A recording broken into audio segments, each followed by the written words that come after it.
They said heavy is the head that wears the crown. Honestly, I've been wearing one since 2016.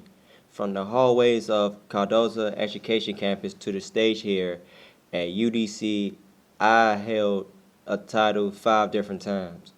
To the outside world, it's all glamour, the stashes, the lights, and the applause. As a journalist, I spend my time documenting what's behind the title. Tonight, we're looking at the Royal Court, not just the wins, but the work.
The applause eventually fades, and that's when the real work begins. Leadership at UDC is a relay race. The cycle always starts with the newcomers, like Christian Lawson Jr., who step into the role of Mr. Freshman with a vision that went beyond the stage. But as he moved into his sophomore year, he's starting to realize what I learned back in 2020, that the crown isn't just a reward. It's a responsibility that requires a complete reality check. The title of Mr. Freshman really means more than just a crown for me. When I first received the title, I was actually surprised because I didn't know I was going to win. But now that I have been able to be a light for my community, I've given back to the homeless twice already. I've been able to socialize with so many different students across campus. I've been able to get our name out there in the streets of DC, Maryland, Virginia, and different areas. The title really does mean it really does mean a lot to me because I feel like that I'm doing something that is for the greater purpose of myself and for the greatest purpose of UBC.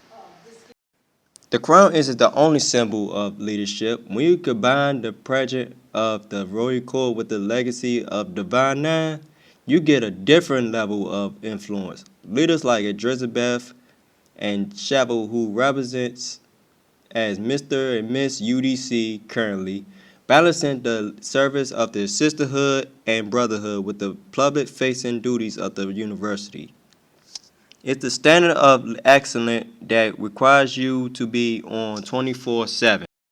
It's having a good support system, having people that you can lean on and just come to whenever you feel stressed, and also learn how to balance your time, how to balance your school life, your personal life, and everything you have going on. It's about how much effort you want for things to be like set, and I feel like that's the way I am balancing right now, and I think it's going pretty well right now. So that's what I would say. Like, have a good support system, be on top of your classes, be on top of your personal life. Don't get too caught up in like your social life too much.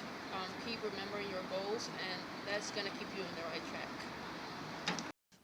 But the legacy isn't about the crown you wear. It's about the standard you leave behind. Like Claude Monet, who served as Mr. Junior in 2025-2026. The mission is about making a mark that lasts longer after the stash is put away. And that standard is protected by leaders like Tatyana Calhoun, who was former Miss UDC back in 2015. She's seen the court from both sides as a queen in 2015 and now as administrator, reminding us that excellent isn't just an act, it's a requirement. So, as far as my former reign as Miss UDC, it prepared me because I had the opportunity to not only listen to the student body as a student, but it prepared me to be able to do that same thing as an administrator. Having both of those experiences were very key to me, and it really helped develop me to the woman I am today. Also, from my experience, although we are in different generations, I feel like this also gives me the opportunity to help future queens and just explaining how my reign went, and not only the things I did right but the things that I did wrong. So I feel like those go hand in hand with helping develop the future queens. Okay, so before my reign ends next week, the legacy I want to leave is the UDC school spirit because I want UDC students to be able to feel like they belong to a community and to be able to feel more connected to each other as well because I know sometimes on campus students just be minding their business and I really want us to come as a whole and become a whole community and feel like we belong to an HBC. Thank you. I'm heading into my final season now. After years at UDC and a decade of chasing crowns, I realized that the titles were just training wheels. I won big, I lost by margins. 3 points that changed my entire perspective. As I prepare for graduation soon, I'm not looking back at the trophies. I'm looking back at the people that I mentored and the standards that we set. Because at the end of the day, the crown is temporary, but the impact, that's forever.